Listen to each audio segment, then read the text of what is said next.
This talk is an introduction to the mental status exam. The mental status exam is an essential skill for the psychiatrist.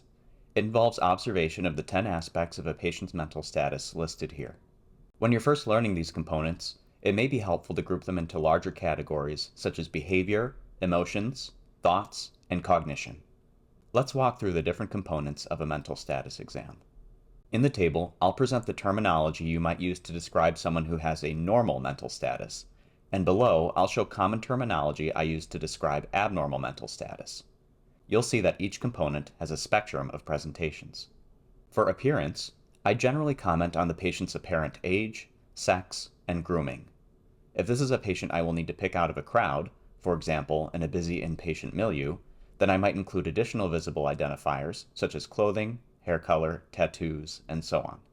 When describing a patient's level of grooming, I tend to use the phrases disheveled for poor grooming, well-groomed for average grooming, and meticulous for a high level of grooming. For behavior, I comment on the patient's level of psychomotor agitation, how responsive they are to questions, and their level of eye contact. When describing psychomotor agitation, I use words like slowed, calm, fidgeting, disruptive, and aggressive for different levels of agitation.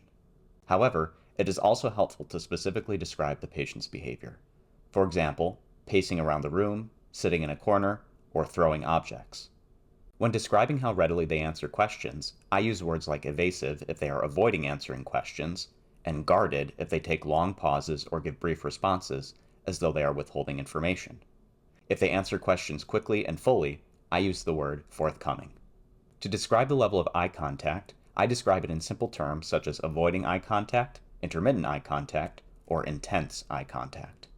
For speech, I comment on spontaneity, fluency, speed, volume, amount, and prosody. Spontaneity refers to how much prompting a patient requires to speak and respond in a conversation. Fluency refers to how fluidly the patient pronounces words and sentences. Prosody refers to the rhythm of a patient's vocal tone throughout a phrase or sentence. Speed, volume, and amount are hopefully self-explanatory. Mood and affect are two different aspects of emotion expression. Mood refers to the patient's subjective report of their emotional state, while affect refers to the doctor's objective observation of emotional state, as seen in the patient's facial expression. For mood, I simply record whatever words the patient uses to describe their mood, such as okay, happy, depressed, anxious, angry, and so on. For affect, I comment on quality, reactivity, variability, congruence, and appropriateness. Quality describes the valence of the expressed emotion, ranging from tearful to expansive. Variability refers to how rapidly and intensely affect changes, ranging from flat to labile.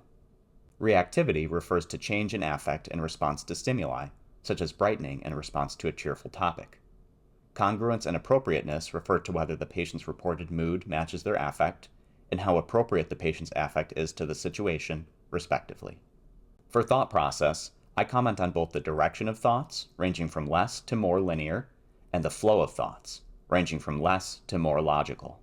For thought content, I ask and comment on a few important safety items, including suicidal ideation, homicidal ideation, and hallucinations. I also comment on whether I observed any apparent delusions or response to internal stimuli during the interview. For cognition, for a typical interview, I comment on alertness, orientation, and attention. However, for interviews involving altered mental status, it is important to complete a more thorough cognitive exam. Finally, insight and judgment refer to two different aspects of a patient's decision-making ability. Insight refers to how well the patient recognizes and understands their illness or situation, while judgment refers to how well the patient makes decisions. For each of these, I use a scale ranging from poor to good. That's the end of this talk.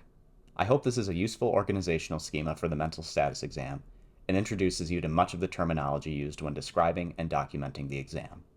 Thank you.